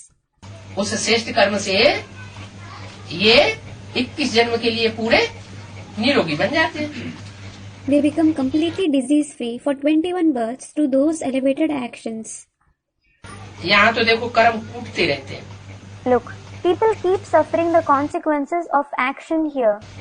सतयुग में तो ऐसे नहीं कहेंगे कि कर्म ऐसे ऐसे हैं। It won't be said in the golden age that they perform such and such actions. वहाँ कोई दुख रोग होता ही नहीं। There is no sorrow or disease there at all. यहाँ तो एक दो को दुख ही दुख देते रहते हैं। They keep giving each other only sorrow here. सतयुग त्रेता में दुख की बात ही नहीं होती, जो कहा जाए कर्मों का भोग है। There is no question of sorrow at all in the golden and the silver age that it would be said. It is the result of actions. कर्म अकर्म और विकर्म का अर्थ कोई समझा ही नहीं सकता। Nobody can explain the meaning of karm, akarm and vikarm. क्या What? क्या अर्थ है? What is their meaning? कर्म क्या है? What is karm? अकर्म क्या है? What is akarm? और कब होता है? And when is it performed? Student, when we stay in the soul conscious stage, we perform akarm. आत्म की स्थिति में होता है तो When someone is in the soul conscious stage, Student, the actions that he performs are akarm. तो है कर्म। That is akarm. आत्म की स्थिति में है तो कर्म है। When someone is in the soul conscious stage, it is karm. अच्छा, देवताओं का कर्म होता है? Acha, do the deities perform karm? सतयुग में देवताएं होते हैं तो उनका कर्म होता है। Do the deities in the golden age perform karm? उनका तो अकर्म हो जाता है, तो आत्म की स्थिति नहीं होती। Theirs is akarm. So, don't they have the soul conscious stage? नहीं होती। Don't they? Students, they do. आत्म की स्थिति जब है तो अकर्म कहाँ, उनको कर्म कैसे हुआ? So, when they have the soul conscious stage, how is it karm? उसको कर्म नहीं कहेंगे। It won't be called karm. कर्म वो जिसका कुछ अच्छा रिजल्ट निकले। An action that brings some good result is karma. क्या एक होता है समर्थ कर्म What? One is useful actions और एक होता है व्यर्थ कर्म। and the other is wasteful actions. व्यर्थ कर्म में क्या होगा? What will happen in wasteful actions? Wastage of time, money और एनर्जी हो जाएगी। There will be wastage of time, money and energy. वो तो कोई फायदा नहीं हुआ, It is of no use at all. नुकसान ही हुआ। It just brings harm. और समर्थ कर्म माना फायदा हो। And a useful action means it should bring benefit. Time भी सफल हो, धन भी सफल हो और शक्ति भी छीन न हो। time as well as money should be put to good use and energy shouldn't be wasted either.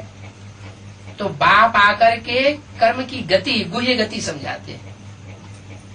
So, the Father comes and explains the deep dynamic of actions. कर्म इंद्रियों से ऐसे कर्म करो जो व्यर्थ कर्म न हो जाए। Perform such actions to the Karmendriya that they don't go waste, कर्म समर्थ बने that they become useful. और अकर्म तो तब बनेगा जब तुम्हारी कांस्टेंट रेगुलर ऐसी आत्म की स्थिति बन जाती है। And your actions will become akarm when you attain such constant and regular soul conscious stage. वहाँ तो फिर ज्ञान ही नहीं होगा। There won't be knowledge there at all. किस बात का?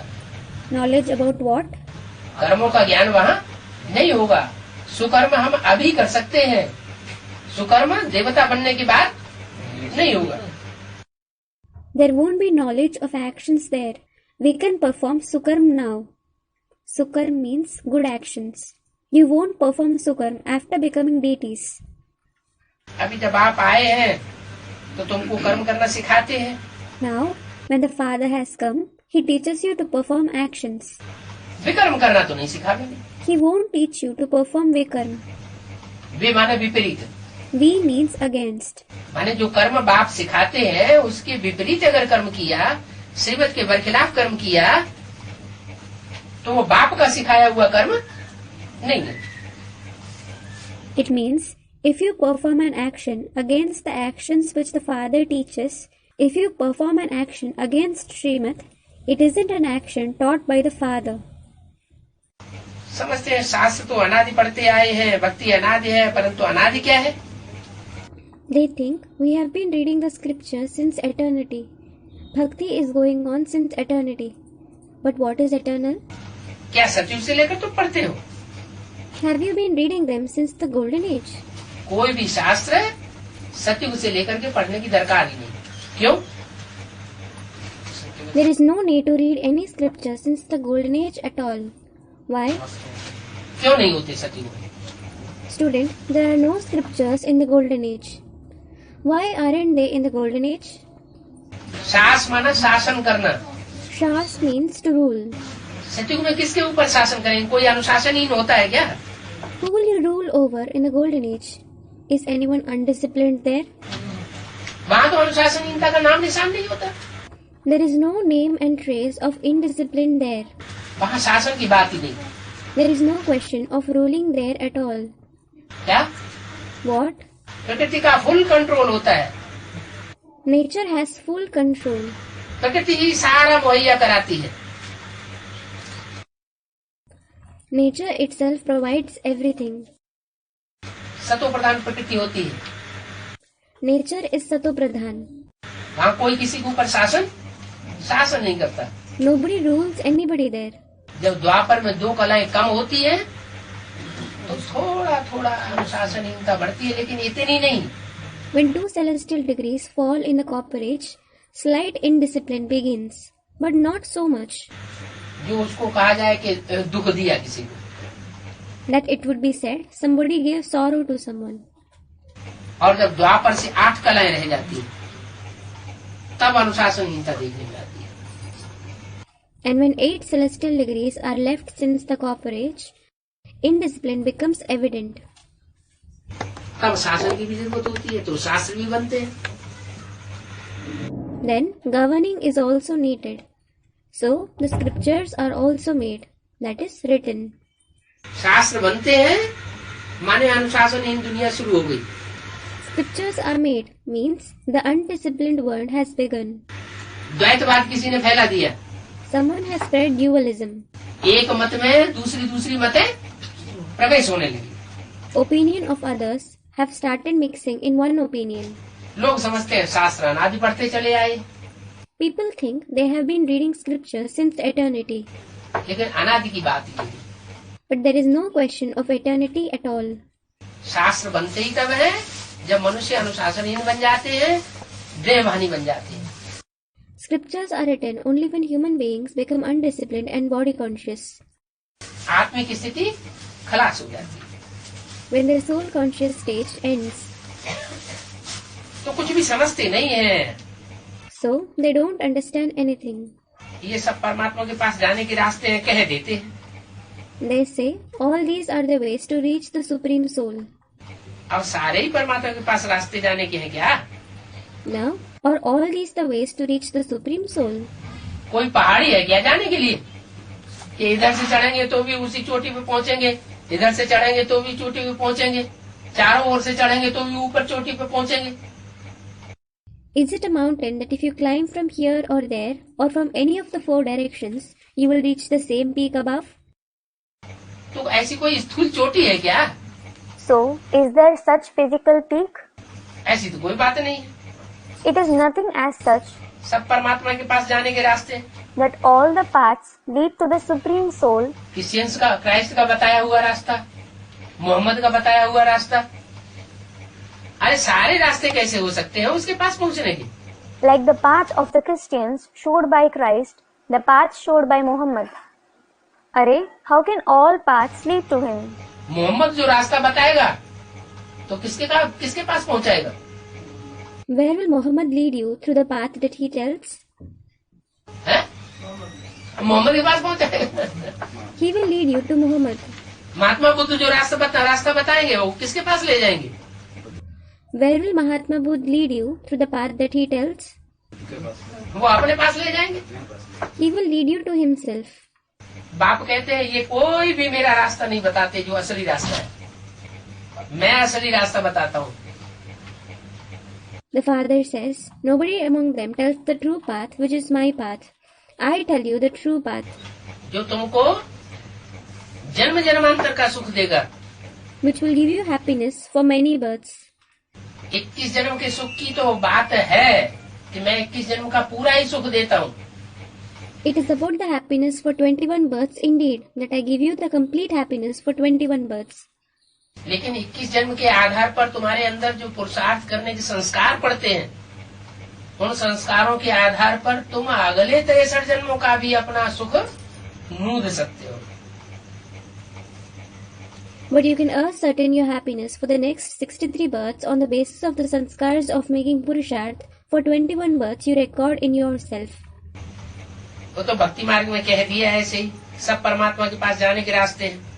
They have just said in the path of bhakti, all paths lead to the Supreme Soul. क्योंकि अंधेरा मार्ग है ना, जिसने जो बताया चल पड़े। It is because it is the path of darkness, isn't it? They follow whatever someone tells them. ज्ञान मार्ग है दिन और अज्ञान है भक्ति। The path of knowledge is day and bhakti is ignorance. ज्ञान मार्ग क्यों कहा दिन को? Why has day been called the path of knowledge? क्योंकि सूर्य उदय होता है। It is because the sun rises. ज्ञान सूर्य है, ज्ञान सूर्य के ज्ञान है तो रोशनी है, रोशनी सूर्य से आती है, तो सूर्य से आती है रोशनी और बाकी सब से आती है अंधेरी रात। When there is knowledge, there is light. Light comes from the sun. So, light comes from the sun and the rest spread a night of darkness. सूर्य एक है, The sun is one और सितारे सितारे अनेक, and the stars are many. वहाँ भक्ति होती नहीं है। कहाँ? There isn't bhakti there. Where? जहाँ भक्ति का अंधेरा पूरा होता है, सत्युग शुरू होता है, वहाँ भक्ति नहीं होती है। The place where the darkness of bhakti ends and the golden age begins, there isn't bhakti there. कहा जाता है ज्ञान भक्ति फिर वैराग। It is said knowledge, bhakti and then detachment. पहले ज्ञान क्यों? Why is knowledge first? पहले ज्ञान कहेंगे, ज्ञान फिर भक्ति फिर वैराग। Knowledge is said to be first. Knowledge, bhakti and then detachment. भक्ति ज्ञान वैराग या वैराग भक्ति ज्ञान, ऐसे क्यों नहीं कहते? Why isn't it said bhakti, knowledge and detachment or detachment, bhakti and then knowledge? जरूर ज्ञान पहले मिले तो भक्ति से वैराग आए। Certainly, someone becomes detached from bhakti when he first receives knowledge. जितना जितना बुद्धि में ज्ञान बैठता जाएगा, उतना उतना भक्ति के कर्म कांड अंधश्रद्धा से वैराग होता जाएगा। You will continue to become detached from the rituals of bhakti and blind faith to the extent the knowledge sits in the intellect. और जितना जितना वैराग आता जाएगा, उतना उतना परमात्मा के अंदर प्रीति जागती जाएगी। ज्ञान गहरा होता जाएगा। You will have love for the Supreme Soul and your knowledge will become deep to the extent you continue to become detached. कहाँ? वहाँ भक्ति नहीं होती। There isn't bhakti there. कह देते हैं, They say, ज्ञान से दिन हो जाता है, फिर जानते नहीं। knowledge brings day. Then they don't know it. वहाँ तो ज्ञान की दरकार होती नहीं। There is no need of knowledge there. ये है ब्रह्मा का बेहद का दिन। कौन सा? This is Brahma's unlimited day. Which one? और ब्रह्मा की बेहद की रात। And Brahma's unlimited night. Brahma का दिन, ब्रह्मा की रात, ये कहाँ का गायन है? When is this praise, Brahma's day and Brahma's night about? ऐसे नहीं कि सत्युग त्रेता में कोई ब्रह्मा का दिन होता है। It isn't that there is Brahma's day in the golden age and the silver age, या द्वापर कलयुग में ब्रह्मा की रात होती है। or there is Brahma's night in the copper age and the iron age. जब ब्रह्मा ही नहीं है वहाँ, तो दिन और रात कैसे हो सकता है? When there isn't Brahma there, how can there be his day and night? जहाँ ब्रह्मा होगा वहाँ ब्रह्मा का दिन होगा, जहाँ ब्रह्मा होगा वहाँ ब्रह्मा की रात होगी। There will be Brahma's day and Brahma's night where there is Brahma. तो अभी ब्रह्मा है या नहीं है?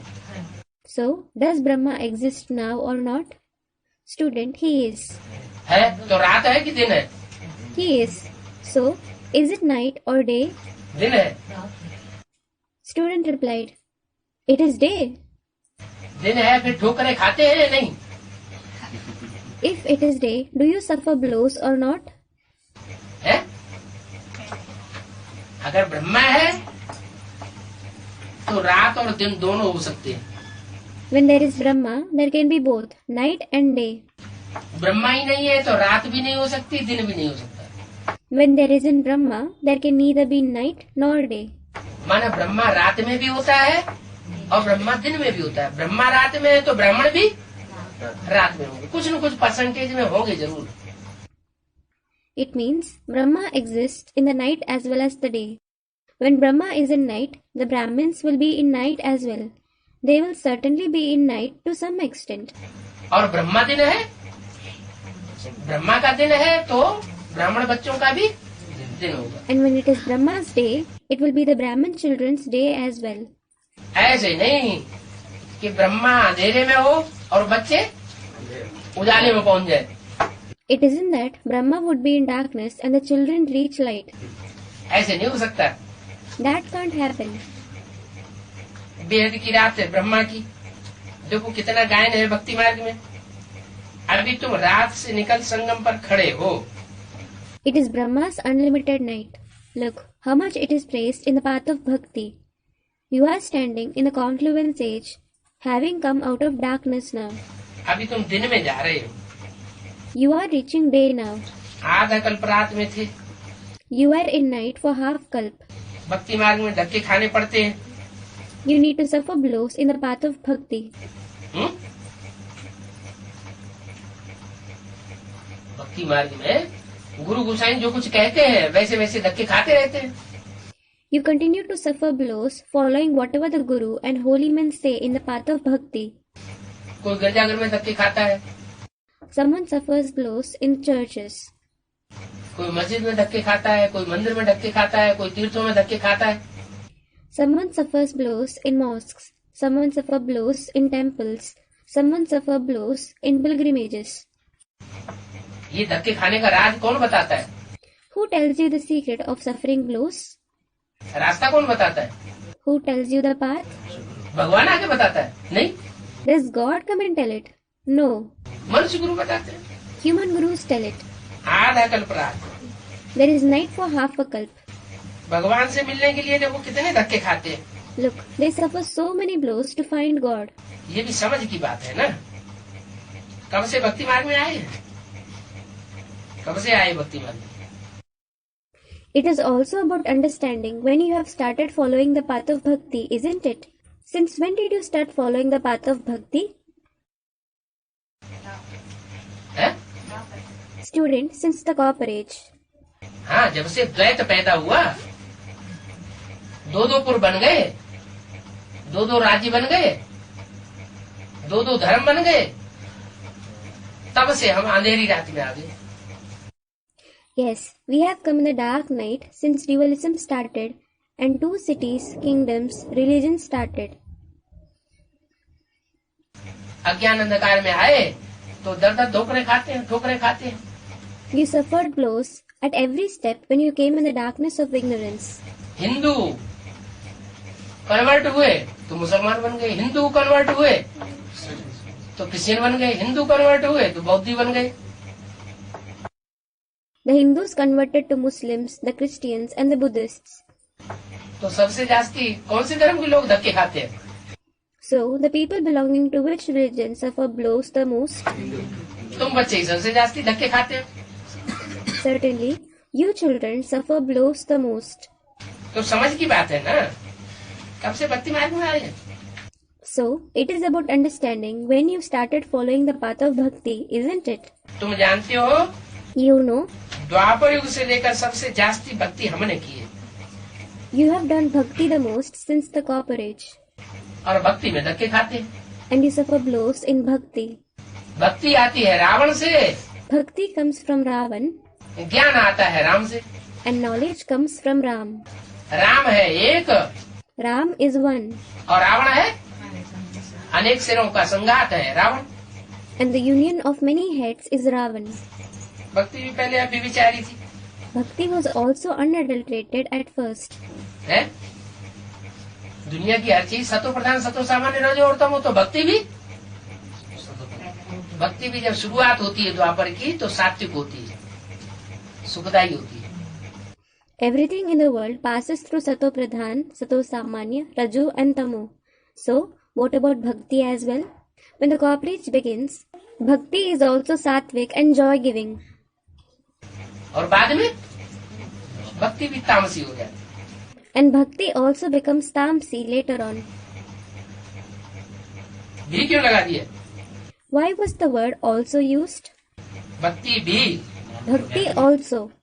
माने ज्ञान भी शुरुआत में जब सुनाया जाता है तो सात्विक होता है, और बाद में इंटरप्रिटेशन चल पड़ता है।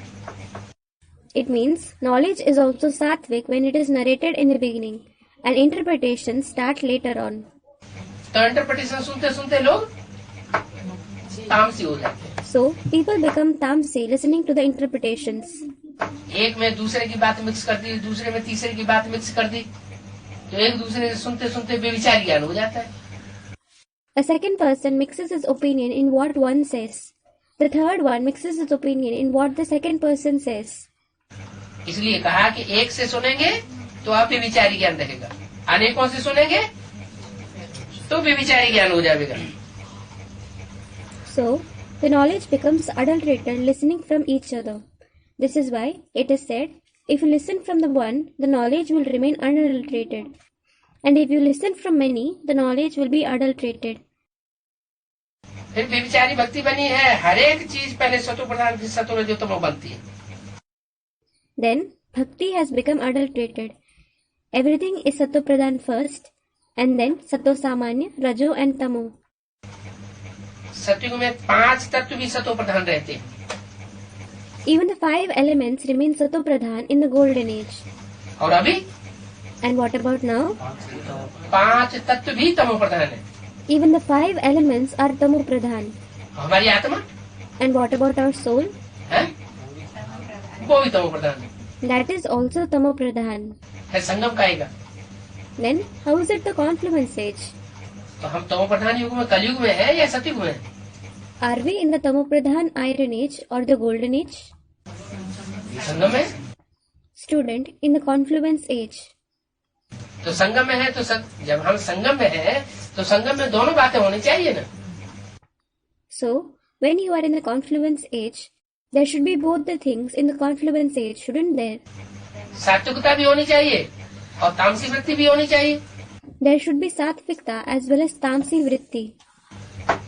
नहीं, No, अभी अभी हमारी मनसा की स्थिति अगर हम चेक करें तो अभी अभी निश्चय बुद्धि, अभी अभी अनिश्चय बुद्धि हो जाते हैं। if we check our state of mind now, we become Nishchay Buddhi this moment as well as Anishchay Buddhi the next. तुम्हारे शरीर भी सतो प्रधान प्रकृति के सतयुग में होते हैं, Your bodies are also made of Sato Pradhan nature in the Golden Age. फिर आत्मा की 2 कला कम होने से शरीर भी ऐसे बन जाते हैं।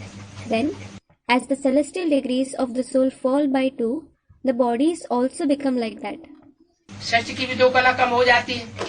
The celestial degree of the world also falls by 2. ये सब बातें बाप बैठ समझाते हैं The father sits and explains all these topics. कि सृष्टि कैसे नीचे गिरती है और कैसे ऊपर उठती है। The world falls and rises. कैसे तुम सतो प्रधान बनते हो, कैसे तुम तमो प्रधान बनते हो। How you become Sato Pradhan and Tamo Pradhan? कब बनते हो? When do you become that? तमो प्रधान और सतो प्रधान कब बनते हो? When do you become Tamopradhan and Satopradhan? संगम युग में ही हम तामसी पने की भी शूटिंग कर रहे हैं, संगम युग में हम अपने जन्म जन्मांतर की सात्विक पने की भी शूटिंग कर रहे हैं। We are performing the shooting of Tamsi stage as well as Sattvic stage for many births. In the confluence age itself, अभी फाउंडेशन का बेला है, it is the time of foundation now. चाहे तो हम अनेक जन्म अपने सुधार लें और चाहे तो अनेक जन्म बिगाड़ लें। If we wish, we can reform as well as spoil our many births. पहले तो समझाया ऊंची से ऊंच शिव बाबा है। It is explained to you first of all. Shiv Baba is the highest of the high. अगर ये बात बुद्धि में बैठी है तो ऊंचा पुरुषार्थ करेंगे। If this point has sat in the intellect, you will make high Purusharth. अगर ऊंच से ऊंच को बुद्धि से नहीं पकड़ा है If you haven't grasped the highest of the high through the intellect, तब तक क्या होगा? what will happen? है? तब क्या होगा? What will happen then? Student replied, नहीं, No, धक्के खाने का रास्ता पकड़ लिया, you took the path of suffering blows. जरूर धक्का लगेगा। You will certainly suffer a blow. क्यों? Why? क्यों? Why? क्योंकि एक बाप ही ठिकाने लगाने वाला है और बाकी सब है सब धक्के खिलाने वाले हैं। It is because the one Father alone is the one who makes you reach the destination, while the rest make you suffer blows. ऊंच तो शिव बाबा है, इसलिए उनको श्री श्री शिव बाबा कहा जाता है। Shiv Baba is the highest of the high. This is why he is called Shri Shri Shiv Baba. लेकिन वो निराकार है। But he is the incorporeal one. क्या? निराकारी, निरहंकारी और निर्विकारी है। What? He is incorporeal, viceless and egoless. माला बनाते रहते हैं, They keep making rosaries. ऊपर में फूल को रख देते हैं। They keep a flower on top. क्या? What? माला रूपी जब संगठन बनाते हैं तो उसमें सबसे ऊपर किसको दिखाते हैं ऊंची स्टेज में? When they make the gathering like rosary, who is shown on the top in the highest stage? सबसे ऊपर फूल दिखाते हैं, A flower is shown on the top. वो है निराकार Shiv. He is the incorporeal Shiv. है? शिव बाबा की भेंट जो है फूल के साथ क्यों की? Why was Shiv Baba compared to a flower? फूल बनाने वाला है। Student, he is the one who makes us into flowers.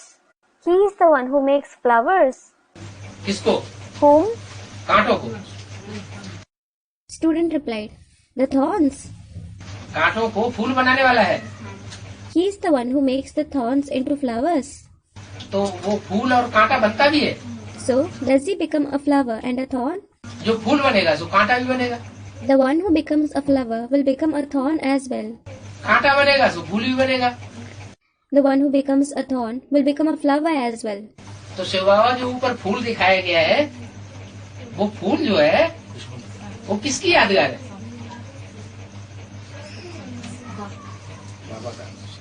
So Shiv Baba, the flower that is shown above, is the Yadgar of whom? Student replied, बाबा तो साकार निराकार के दोनों के mail को कहा जाता है। The combination of both, the corporeal one and the incorporeal one, is called Baba. हैं? Student, the Supreme Soul. Supreme soul की यादगार होती है।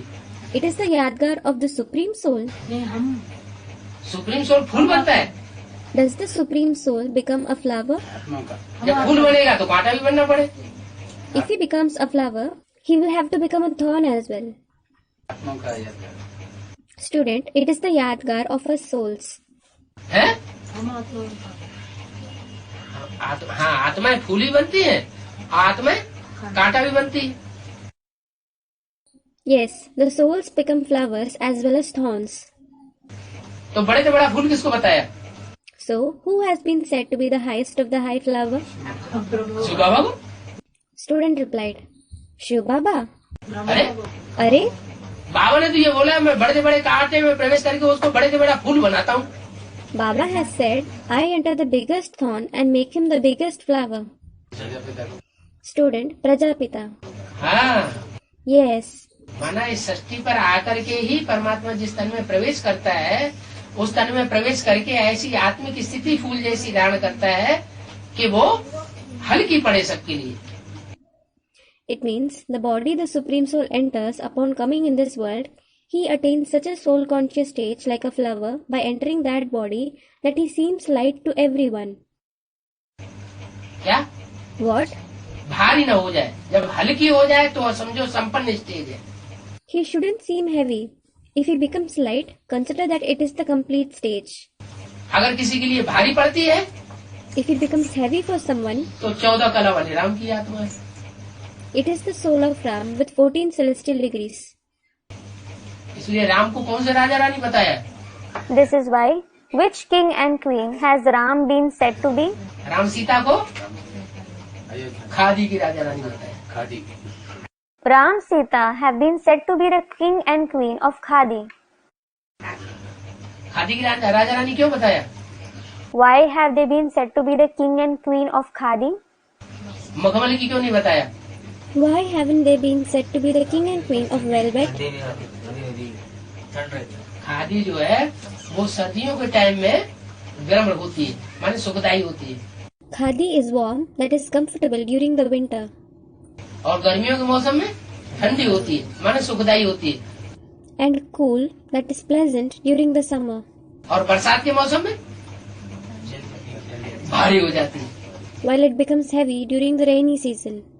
पानी सारा सोख लेती है, It soaks all the water. चिपक चिपक करती है, It sticks to the body. माने शरीर को दुख देती है। It means it gives sorrow to the body. तो बरसात का मौसम कौन सा है? So, which is the rainy season? सतयुग त्रेता है ठंडा दिमाग रहने का युग, और द्वापर कलयुग है गर्मी का युग। The golden age and the silver age are the ages in which the intellect remains cool, and the copper age and the iron age are the ages of heat, और संगम युग है बरसात का युग। and the confluence age is the age of rain. तो बरसात का ही time है जबकि राम सीता वाली आत्मा सबको भारी पड़ जाती है। ऐसे नहीं कि ब्रह्मा कुमार कुमारियों को ही भारी पड़ जाती है। So, it is only during the rains that the souls of Ram and Sita become heavy for everyone. Advance party वालों को भी बहुत भारी पड़ जाती है। It isn't that they become heavy just for the Brahmakumar and Kumaris. They become heavy for the ones belonging to the advanced party as well. अच्छा, Acha, ऊपर में है वो फूल, that flower is on the top. तो फूल क्यों कहा फिर उसको? Then, why has he been called a flower? माला जब माला बन जाए, जब संगठन तैयार हो जाए, उस समय की बात बताई। It means he spoke about the time when the rosary is formed, when the gathering is ready. ऐसे नहीं किया कि आदमी बाबा माला बनाते थे तो उस समय वो आत्मा कोई फूल बन गई थी। It isn't that that soul had become a flower when Baba used to make a rosary in the beginning of the yajna. अगर माला कंप्लीट हो गई होती Had the rosary been complete, तो माला टूटती क्यों? why would it break? माला नहीं टूट सकती ना। The rosary can't break, can it? तो कंप्लीट पहले भी नहीं हुई और अभी भी माला कोई कंप्लीट नहीं हुई। अभी 8 की भी माला कंप्लीट नहीं है। So, the rosary wasn't complete earlier. It isn't complete even now. Even the rosary of the 8 souls isn't complete. जब कंप्लीट होगी तो प्रत्यक्ष हो जाएगी। When it becomes complete, it will be revealed. पूरी जब घी में डाली जाती है तो जब तक अधपकी है तो नीचे रखी रहेगी। When a puri is put in ghee, it stays down till it is uncooked. पक जाएगी तो ऊपर दिखाई पड़ेगी। It will be visible on the surface when it is cooked. तो ऊपर है फूल, So, the flower is on the top. वो है निराकार Shiv. He is the incorporeal Shiv. निराकार शिव का मतलब क्या लगा लेते हैं ब्रह्मा कुमार कुमारी? What do the Brahmakumar Kumaris consider the incorporeal one to be? है वो बिंदु समझ लेते हैं। They consider it to be a point. पीछे है 2 दाने। 2 beads are below it. जब माला फेर कर पूरी करते हैं तो फिर नमन करते हैं। When they are done turning the rosary, they bow their head. माला का कितना मान है? The rosary is valued so much. कितना मान माना? What does so much value mean? कितना माना कितना? How much does so much mean? माना सिर्फ एक धर्म में ही माला नहीं फिराई जाती। It means the rosary isn't turned in just one religion. सब धर्मों में माला फिराई जाती है। It is turned in all the religions. बाप ने इस माला के दानों को ऐसा सिमरन लायक बनाया है। The Father has made the beads of this rosary worth remembering. ऐसा सिमरन लायक Worth remembering in what way? कि हर धर्म में जो भी है भक्त लोग वो माला को स्मरण करते हैं, माला की मणकों को। All the devotees in every religion remember the beads of the rosary. स्मरण क्यों किसी को किया जाता है? Why is someone remembered? किसी ने किसी के लिए किया है तो वो सुख देने वाले को याद किया जाता है। तो माला की मणकों को भी सब स्मरण करते हैं। When someone has given happiness to someone, the one who gives happiness is remembered. So, everyone remembers the beads of the rosary as well. दुनिया को ये पता नहीं है कि ये कौन है। The world doesn't know who they are. तुम जानते हो ये किसकी माला है? You know whose rosary it is. 108 जो ऊंच नंबर में जाते हैं वो पूजे जाते हैं। The 108 souls who attain a high rank are worshipped. इन्होंने ही बैठ इतनी मेहनत की है। These one themselves had done so much of hard work. 108 की माला बहुत लंबी होती है। नहीं, 16,108 की माला बहुत लंबी होती है। The rosary of 108 souls is very big. जो आवे Whoever comes उनको खींच करके बैठ सिमरते हैं। pulls it down and remembers it. बड़े बड़े मंदिरों में 16,000 की माला भी रखी रहती है। The rosary of 16,000 souls is also kept in big temples. लोग आते हैं 2-2, 4-4 मिलकर के उस माला को खींचते हैं। 2 to 4 people come and pull that rosary together. ये कहाँ की यादगार? When is this a yadgar of? कैसे? Student, the confluence age. How? माने शिव बाबा जो है जिस रथ में प्रवेश करते हैं उस रथ के द्वारा तो एक एक को बैठ करके निकाला जाता है। It means the chariot Shiv Baba enters, sits and brings out each and every soul in knowledge. जो श्रेष्ठ आत्माएं हैं वो एक एक करके बैठ के उनको कोर्स दिया जाता है। The elevated souls are given the course individually. तो वो वारसदार बच्चे तैयार होते हैं जो राजा बनते हैं। So, air quality children who become kings become ready. और जो 16,000 की माला के मणकों को खींचा जाता है वो 2-2, 4-4, 8-8 मिलकर के उनकी सर्विस करते हैं एक की। And the beads of the rosary of 16,000 souls that are pulled, 2 to 4 to 8 people do the service of each one of them together. तो वो आत्मा तैयार हो जाती है, निकल पड़ती है। Then that soul gets ready. It comes in knowledge. 16,108 की माला बहुत लंबी होती है। The rosary of 16,108 beads is very big. जो आवे उनको खींच करके बैठ सिमरते हैं। Whoever comes pulls it and remembers it. सारी माला तो किसके हाथ में आ भी नहीं सकती। Nobody can even take the entire rosary in his hands. क्या कहा? What was said? कोई कहे, कोई चाहे कि मैं अकेले ही 16,000 की माला खींच के दिखाऊंगा। मैंने 16,000 मणकों को मैं ही अकेला खींचूंगा तो किसी के हाथ में वो माला आ नहीं सकती। If someone wishes and says, I will pull the rosary of 16,000 beads all by myself, it means, if he says, I alone will pull the 16,000 beads, nobody can take that rosary in his hands.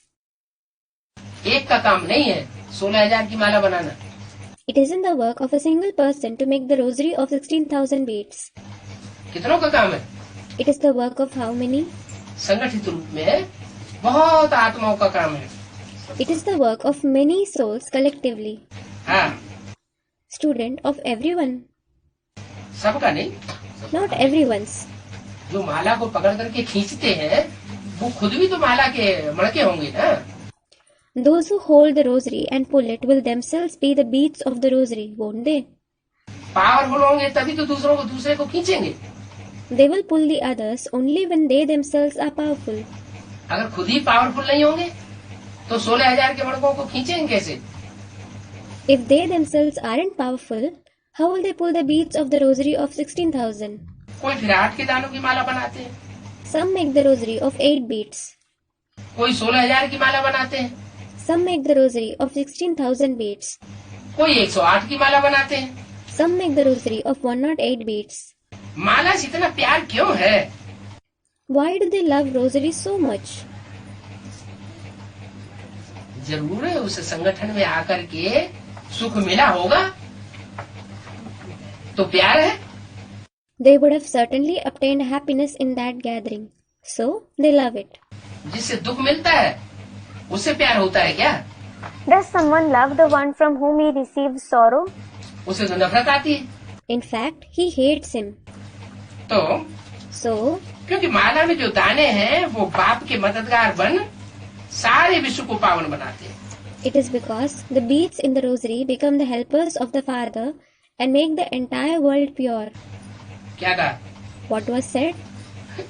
माला में जो दाने, ये नहीं कहा 8 की माला में, 108 की माला में। Those who are the beads in the rosary. It wasn't said in the rosary of 8 beads or in the rosary of 108 beads या 16,000 की माला में। or in the rosary of 16,000 beads. कौन से दानों की बात हुई? He spoke about which beads? सभी प्रकार की जो भी मालाएं हैं वो सारी बाप की मददगार है। All kinds of rosaries are the helpers of the Father. जो माला के मणके बनते हैं वो सारे विश्व को पावन बनाते हैं। Those who become the beads of the rosary make the entire world pure. माने 16,108 के मणके की जो माला है उनमें भी कोई ऐसा मणका नहीं है जो विश्व को पावन बनाने में सहयोग न देता हो। It means there isn't a single bead even in the rosary of 16,108 beads who doesn't help in purifying the world. पावन मनुष्य सृष्टि को देवताएं और पतित मनुष्य सृष्टि को डेविल बनाते हैं। Pure human beings make the world into the world of deities, and impure human beings make the world into devil world. जो खुद पावन बना होगा तो दूसरों को भी पावन बनाएगा। जो खुद पतित होगा वो दूसरों को भी पतित बनावेगा। The one who himself would have become pure will make others pure as well. The one who himself is impure will make others impure as well. कब की बात है? When is it about? संगम की कैसे? Student, about the confluence age. How is it about the confluence age? Student, the color of the company. संकरण कैसे? क्या समझाओ? What about the color of the company? What? Explain it. हैं? एक बाप के सिवाय सभी Student, except the one Father. एक बाप के सिवाय Except the one Father. जो भी दूसरों छोटी बड़ा संग में आता है उसे Student, those who keep the company of others. नहीं, वो एक बाप की बात थोड़ी। यहाँ तो माला के सभी मणकों की बात करती।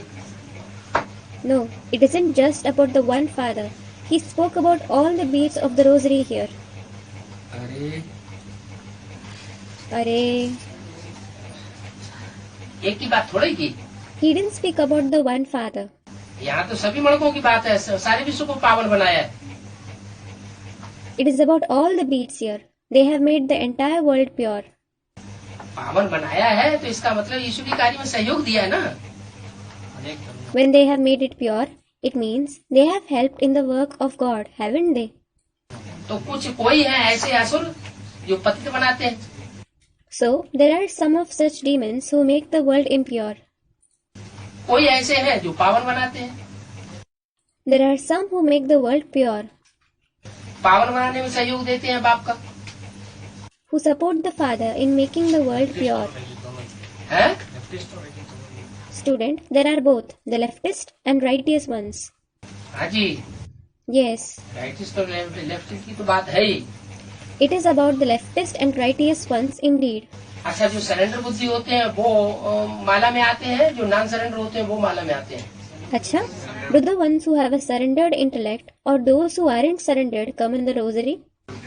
जो सरेंडर बुद्धि होते हैं वो ही माला में आते हैं। Only those who have a surrendered intellect come in the rosary. Surrender बुद्धि नहीं हुए तो 16,000 की माला में भी नहीं आ सकते।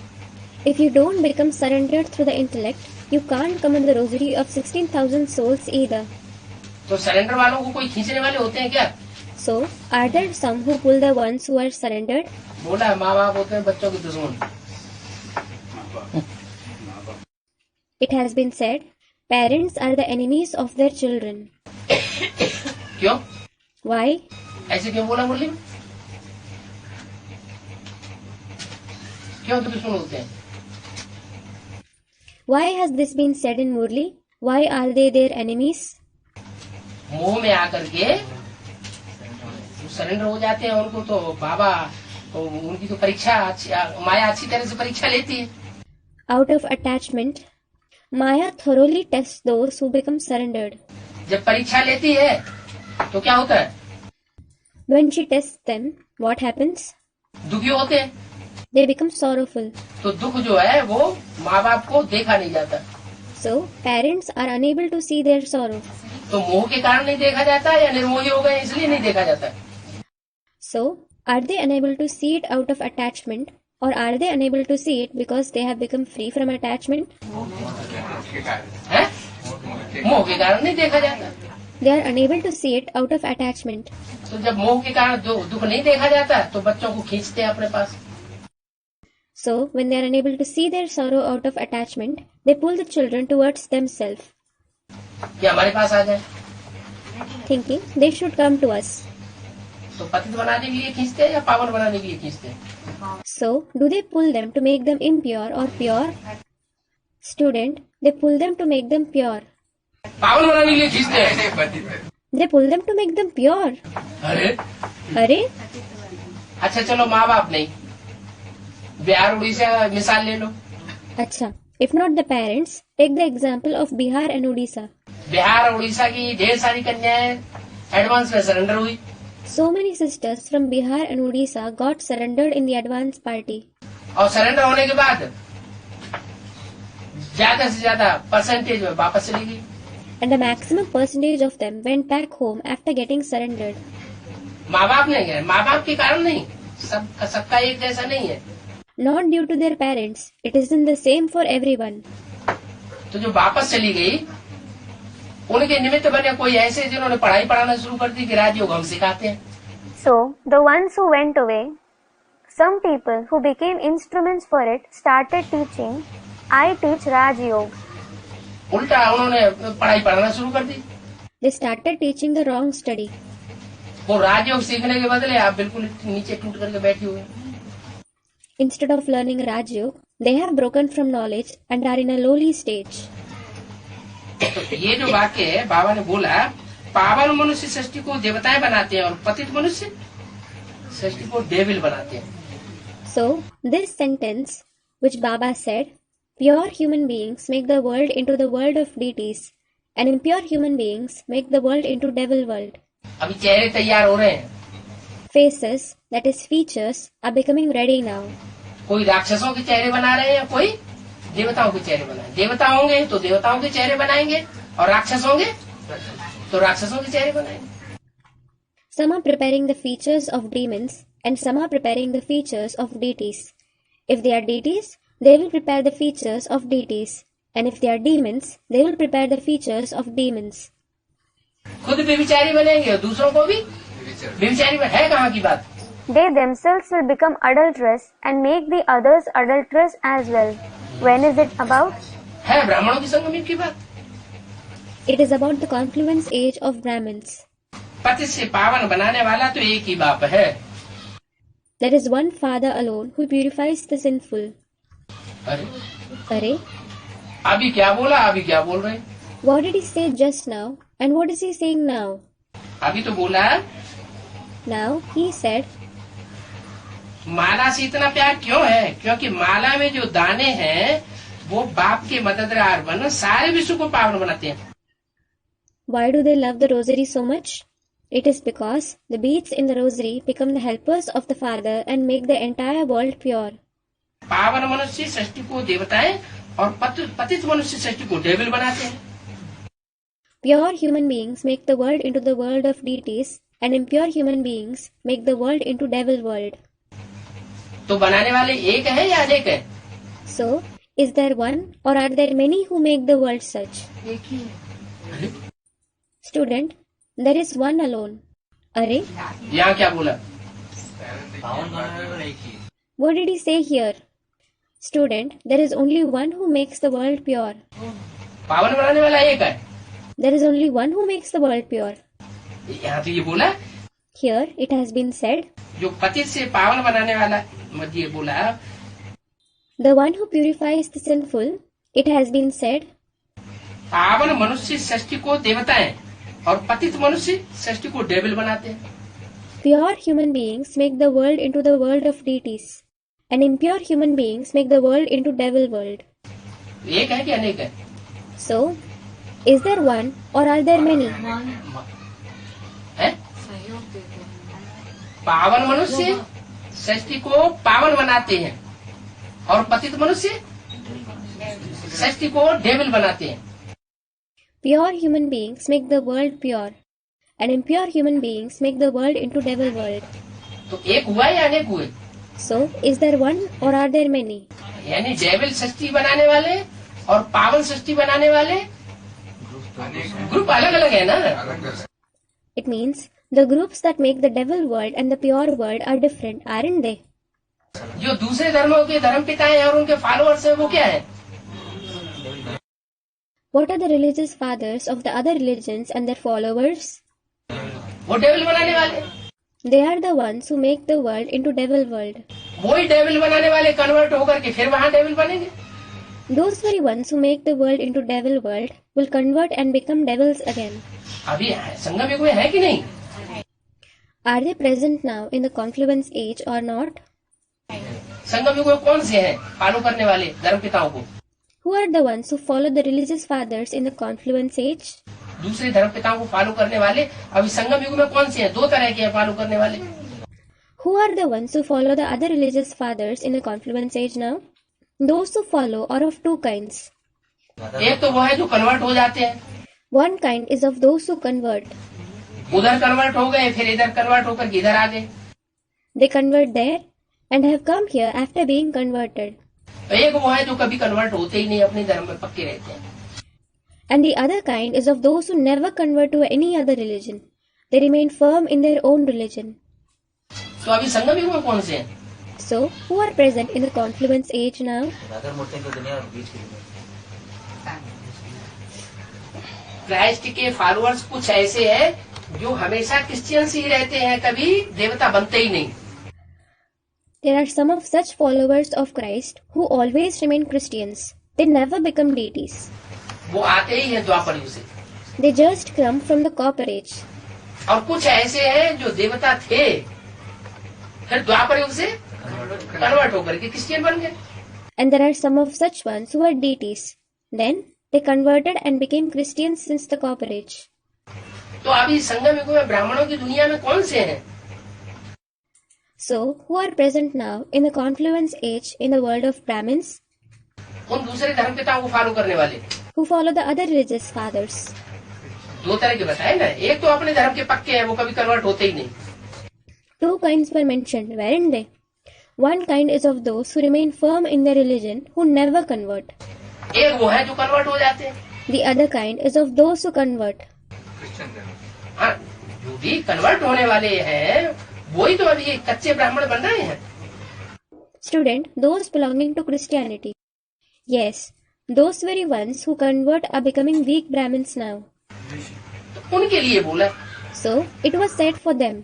ये बात उनके लिए लागू नहीं होती, वो तो माला बनाते ही नहीं, न उनकी माला उनके द्वारा बनाने से माला बनती है, न वो खुद माला में आते हैं। This point doesn't apply to them. That is, those who remain firm in their religion. They don't make a rosary at all. The rosary isn't formed by their making it. And they themselves don't come in the rosary either. यहाँ की बात हो रही है कि इस समय It is being said about here, about this time. इस समय जो कन्वर्ट होने वाले हैं उनमें से कोई ऐसी ग्रुप है जो सृष्टि को डेविल बनाते हैं और उनमें से कोई ऐसे भी ग्रुप हैं जो सृष्टि को देवता बनाते हैं, पावन बनाते हैं। At this time, there are some of such groups among those who convert who make the world into devil world. And there are some of such groups among them who make the world into the world of deities, who make it pure. अभी सारे चेहरे तैयार हो रहे हैं। All the features are being prepared now. जैसे चित्रकार है ना, तो चित्रकार या मूर्तिकार क्या करता है? For example, there is a painter. What does a painter or a sculptor do? चित्र बनाता है ना। He paints a picture, doesn't he? तो अभी चेहरे तैयार हो रहे हैं। So, the features are being prepared now. कोई का डेविल का चेहरा बन रहा है, कोई का देवता का चेहरा बन रहा है। Someone's features of a demon are being prepared, while someone's feature of a deity are being prepared. कोई देवताई सृष्टि बनाने का निमित्त बन रहा है और कोई राक्षसी सृष्टि बनाने का निमित्त बन रहा है। Someone is becoming an instrument in creating the divine world, and someone is becoming an instrument in creating the demonic world. सत्ययुग Treta की भी देवताई सृष्टि यहाँ बनाएंगे। They will create the divine world of the golden age and the silver age here. और द्वापर कलयुग में भी नेक आत्माएं होती हैं, ऐसी नहीं कि वहाँ नेक आत्माएं नहीं होती हैं। And there are noble souls in the copper age and the iron age as well. It isn't that there aren't noble souls there. उन नेक आत्माओं को नेक बनाने वाले भी यहाँ अभी बना रहे हैं। Those who make the noble souls such are also making them that here. अच्छे और बुरे हर धर्म में होते हैं, हर समय होते हैं। There are good and bad ones in every religion, in every period. Om Shanti. Om Shanti.